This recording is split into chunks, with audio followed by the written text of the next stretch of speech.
What would you do if your child started getting younger instead of older? If their hair turned from gray back to brown, their wrinkles disappeared. Their memories remained intact, but their body became that of a stranger. In 1973, 12 families in Cedar Falls discovered that growing up isn't always guaranteed. Some children don't grow up, they grow down. Before we dive into this story, make sure to hit that subscribe button, because what I'm about to tell you will show you just how fragile aging and time really are. This isn't just a childhood story. This is the story of the moment when biology's most fundamental rules were shattered. March 15, 1973, Cedar Falls, Montana. A small town with a population of 2,847. That night, something extraordinary happened at the town's only hospital. 12 babies were born. Under normal circumstances, this alone would be strange. Too many births for a small town. But the truly bizarre part was something else. Every baby was born at exactly the same time, 11:47 p.m. Dr. Margaret Holmes, the town's only doctor, had never seen anything like it in her 30-year career. It was as if they had all decided at the same moment, she noted that night. None were premature, none were late, right on time, at the exact same minute. The babies were healthy, normal weight, normal height, normal reflexes. The only strange thing about them was their eyes. They didn't have the blurry, unfocused gaze of newborns. These babies looked around immediately after birth, as if they understood everything. The families were happy, of course. Helen and William Foster with their daughter Lily. Diana and James Walker with their son Nathan. Susan and Michael Bennett with their daughter Grace. Catherine and David Hughes with their son Tyler. 12 happy families, 12 healthy babies. No one noticed the strange light that flashed over the hospital that night. No one knew the magnetic fields were reading abnormally. And no one saw what Dr. Holmes wrote in her notes that night. These babies are different. I don't know what's different about them, but they are. The first 3 years passed normally. The babies grew, began to walk, began to talk. Some even developed faster than normal. Lily Foster was walking at 8 months. Nathan Walker was forming complete sentences at 10 months. Grace Bennett started reading books at age 1. Such intelligent children, everyone said. The future of Cedar Falls. But in 1976, when the children turned 3, the first strange things began to happen. Lily Foster's mother, Helen, remembers noticing the change in her daughter's hair. Lily's hair was blonde when she was born, Helen says. By age 3, it had turned brown. Very normal, children's hair color changes, but then it started turning blonde again, brighter, softer, as if it was returning to baby hair. Nathan Walker's family noticed something different. The child's teeth. At age 3, he had 20 teeth, says his father James. Normal, but then his teeth started falling out. Not just baby teeth, all of them. And new teeth grew in their place. But these new teeth, they were like baby teeth. Small, white, perfect. Grace Bennett's family noticed her height. After age 3, she stopped growing, says her mother Susan. Actually, she started shrinking. Millimeter by millimeter, but constantly. Her clothes started getting too big. The families were worried, but Dr. Holmes reassured them.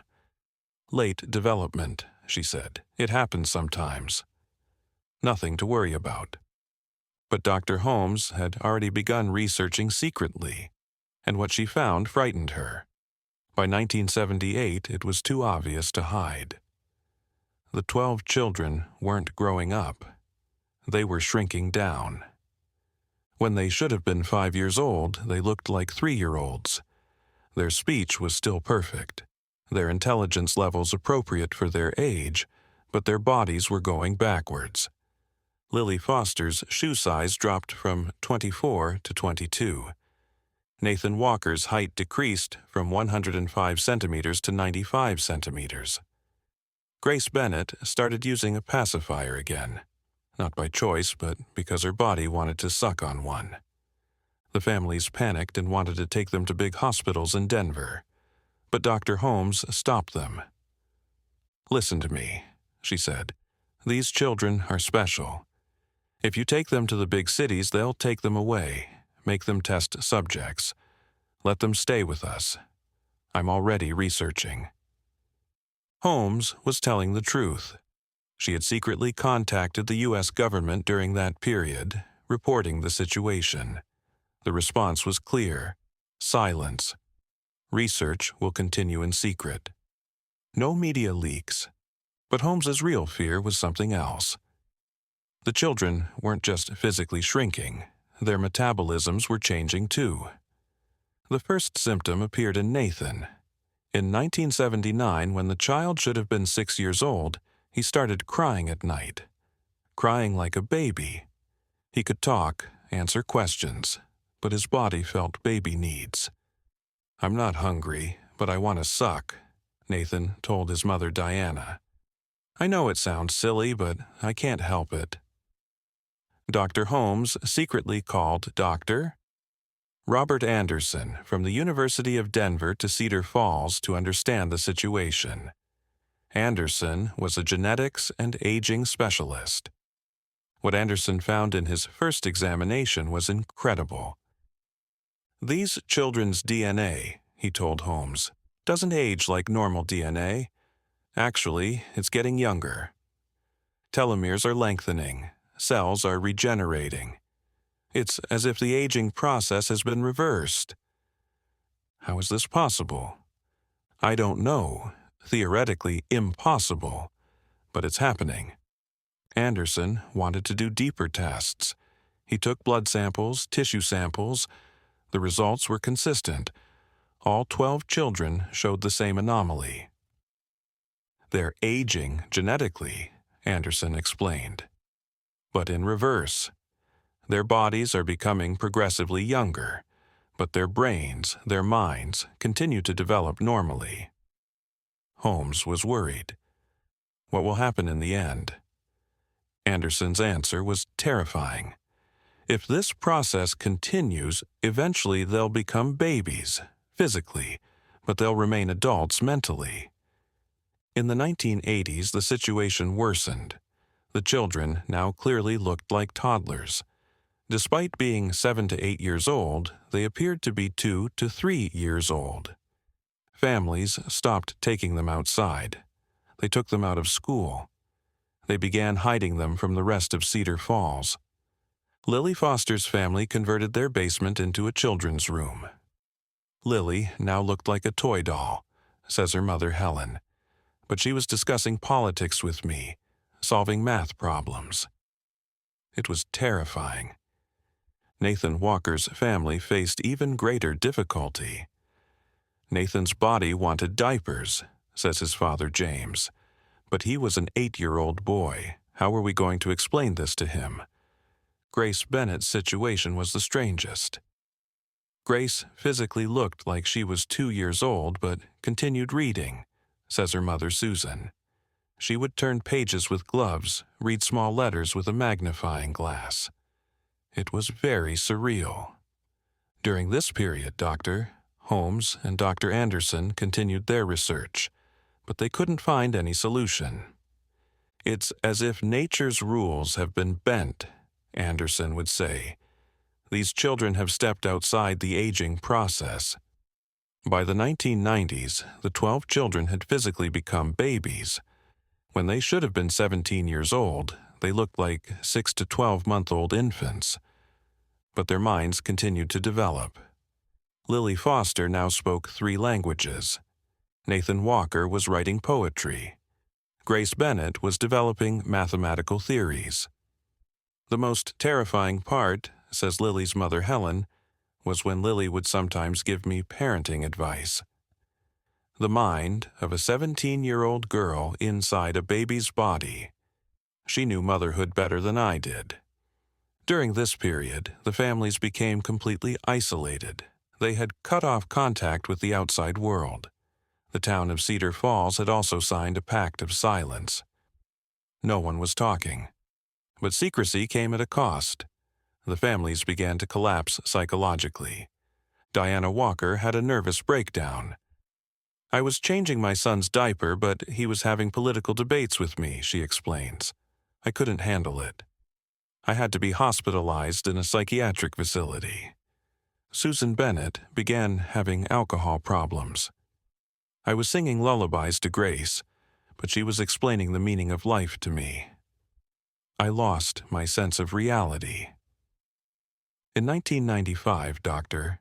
Holmes, who could no longer hide the situation, officially called the U.S. government and health department. She reported the situation. Within 2 weeks, Cedar Falls was filled with government agents. The children and their families were moved to a secret research center.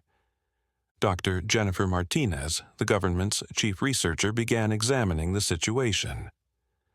"This case," she said, "is the greatest mystery in the scientific world. These children are overturning everything we know about aging. More detailed tests were performed on the children: MRI, PET scans, genetic mapping, hormone analyses. The results were always the same. Physical rejuvenation continues, mental development normal. But Martinez discovered something different. These children's brain waves," she said, "are at a different frequency than normal humans. It's as if they have connections to another dimension." In the 2000s, the children were now newborn-sized. When they should have been 27 years old, they physically looked like 0 to 3-month-old babies. But their mental capacity had reached its peak. Lily Foster was developing quantum physics theories. Nathan Walker was writing philosophy books. Grace Bennett was solving mathematical problems. "Talking to them," says Dr. Martinez, "was like talking to the world's most intelligent people." But they had newborn bodies. During this period, the research team focused on examining the children's brain activity. What they found was surprising. These children's brains, Martinez explains, are synchronized not with normal time, but with reverse time. It's as if they're living in the opposite direction of time. In 2005, the research team returned to Cedar Falls. They re-examined the hospital where the children were born. What they found explained everything. There was a natural uranium deposit under the hospital. And in 1973, on the exact night the children were born, there had been a solar storm. Two natural phenomena came together, explains Dr. Martinez. Uranium radiation and solar storm. This combination created a temporal anomaly. According to calculations, the children born at the hospital that night had experienced a time reversal phenomenon. Time had begun flowing backward for them physically. But only physically, Martinez says. Their consciousness, their souls remained in the normal flow of time. Today, in 2025, the 12 children are physically newborn babies, but mentally they are 52 years old. They live in a special care facility under 24-hour supervision. Because their baby bodies require intensive care, but their adult minds need psychological support. Lily Foster continues doing research. She communicates through a special computer system. She writes using eye movements. She completed a book on the nature of time. Nathan Walker continues writing poetry.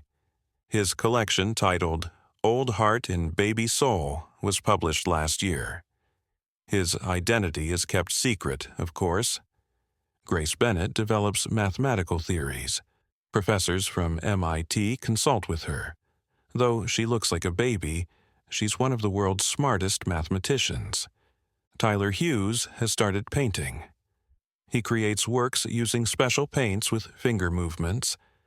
His exhibition called Time Art opened in New York last year, but they all share a common fear. If the process continues, will they eventually disappear completely? Will they physically dissolve into nothingness?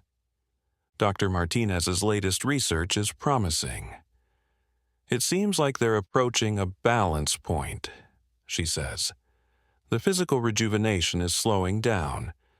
Maybe it can stop. Cedar Falls still exists today, population 3,200. Tourists come, see the natural beauty, and leave. No one knows about the 12 children born in 1973.